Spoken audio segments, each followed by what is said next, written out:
Okay, everybody, we are back out at the shop and we are back at it. We are putting walls up and this thing is coming together. It's looking good and I'm so happy to be at this point where we're putting the walls up. We're getting ready to move on to the next step, which we're going to put in a few of the spars, and we might even start cabinets today.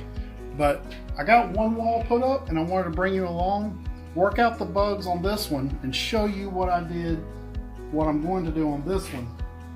And so that's what we're out here doing today.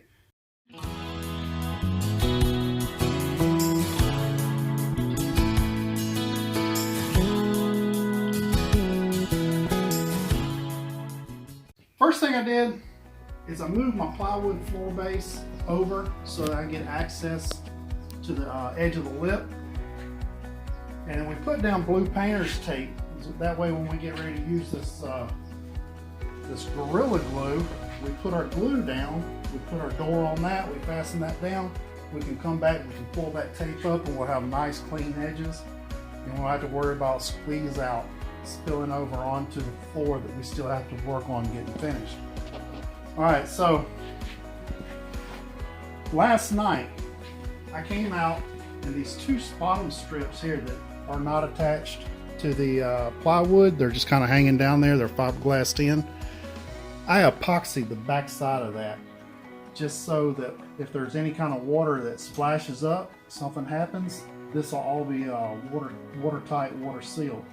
I did not varnish the plywood that I'm going to glue today, and I also sealed the edge of this with epoxy.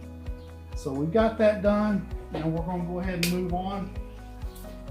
I'm going to put down some glue and we'll show you how we attach these sides.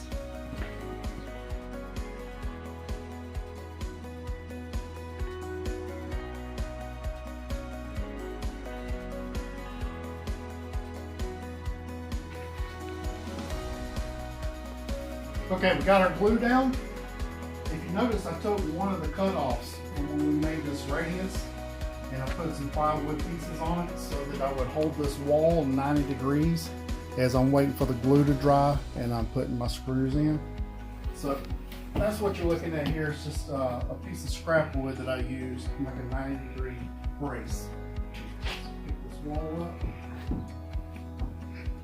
and I'm just going to set it down over the glue.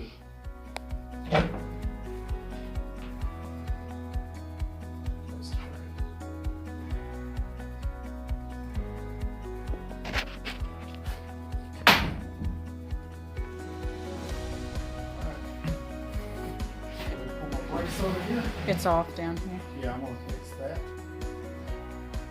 Brace over. Clamp on there to hold that. Just kind of keep that steady, keep it from falling over.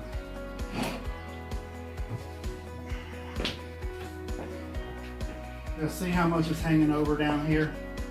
So all I do is take my hammer and I just bump that back.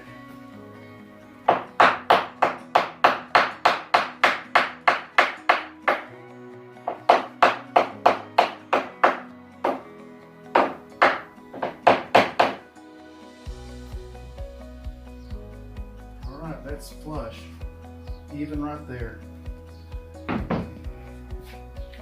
Let's step back and take a look. And if you notice, I got some type of a bow. I don't know whether, well, I know my bed is perfectly straight, so my wall must be bowed out a little bit. You can see right down through that painter's tape. So what we got to do is we got to come in here and put some screws in to hold that. Went to the hardware store this morning. 3-inch exterior deck screws. And we're just going to drive them up through the lip about every 8 to 10 inches.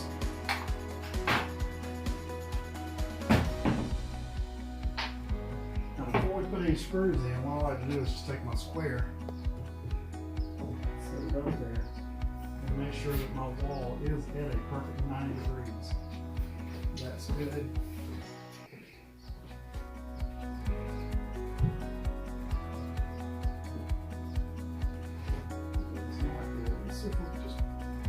Move this over, right? The other end's coming out.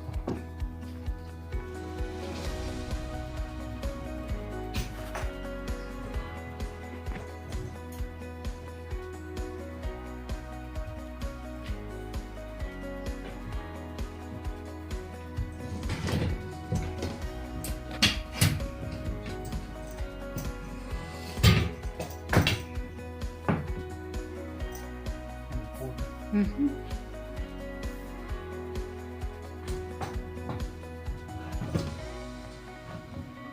Alright guys, so what we're going to do is, I got 4-foot bar clamps here, but my trailer is 5 foot wide.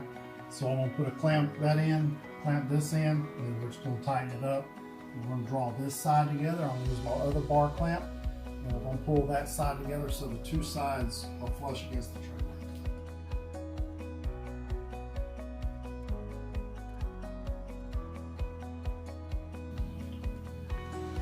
Alright, got that pulled up. That end down there is pulled up, so it's nice and straight.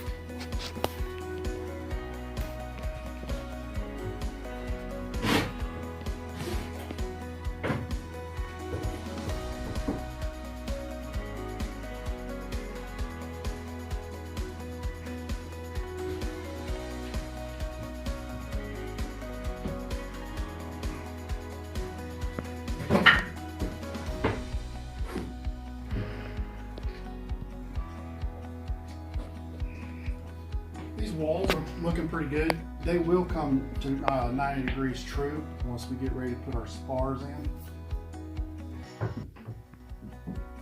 That's pretty good. So, I'm happy with that. We put our spars in, we'll check our 90 degrees and make sure we're spot on. But we're going to let that glue dry. We're going to go ahead and put a couple of screws in about every 8 to 10 inches. And that's about all it is for putting on the sides. Later today, like I said, we're going to come put a couple spars in just to hold the top, and then we're going to move on to the next step. Whether that, and I think that's going to be cabinets. We're probably going to start working on the cabinets. We'd like to have you along for that too. If you find any of this information valuable, we ask that you hit the subscribe button and continue to follow us on this project with the Teardrop Camper.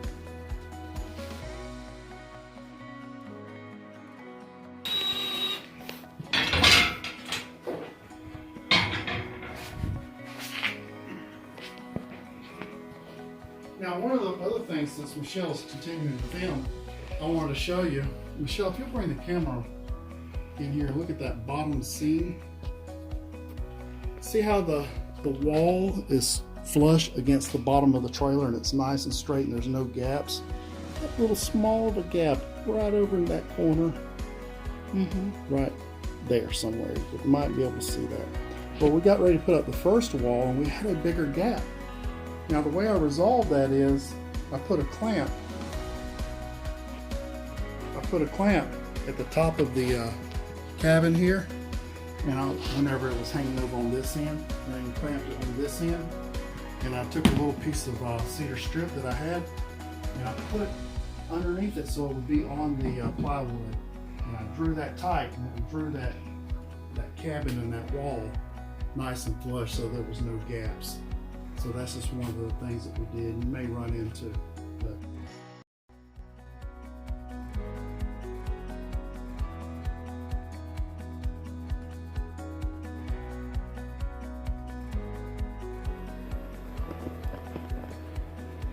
okay, everybody, welcome back.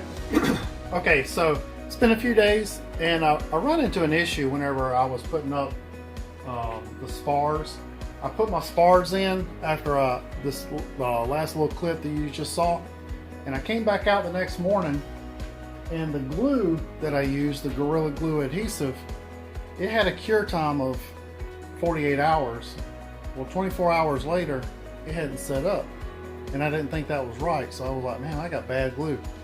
So I spent the entire day Sunday that I had available to me taking it all back apart, taking off all the glue, and so I got the spars out, cleaned up, and I got this wall down, cleaned up, and then I came back the following day with new glue, and I was going to put it all back together. I said, well, first let me take this second wall down and clean that one up, and then we'll put it all back together. So I unscrewed it from the bottom,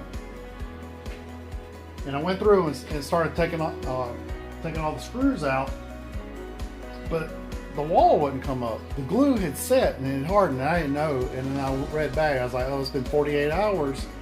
On the bottle it says, 48 hours cure time. And it was then that I realized that I had messed up and I had wasted an entire day available to me. taking it apart, cleaning it up, and then after I realized that, I went back with the new glue and spent another day of available time to me putting it all back together. So I had 2 days that I could have done something, and I had to go back and fix my mistake. So heads up, if you're using Gorilla Glue adhesive, it's a 48-hour cure time, and save yourself the headache and give it the amount of time to set, because eventually it did set. But as you can see, we got all the spars in, and they're looking pretty good. And I just want to clip back in and just explain what happened to me and show you the final with all the spars in place. And right in the middle, I had to go back and cut new notches right here, because my fan, when I was framing my fan in, that's 14 inches, and I didn't have enough space between my spars. I set my spars on 12 inches apart up here. So I had to go back and cut new grooves, move this over, frame this out for the fan. So I ran into that issue also. But other than that, the walls are up, the spars are in. All my spars are made of oak. That way they're good and rigid. If I want to put anything on top of this, I don't have to worry about giving way or sagging over time. That's why I went with oak. And I really don't think it added, but maybe just a few extra pounds on top of maybe like if I'd used a poplar or some type of other wood. So I'm happy with how the oak is turning out. All right, we'll see you on the next video. Thanks for watching.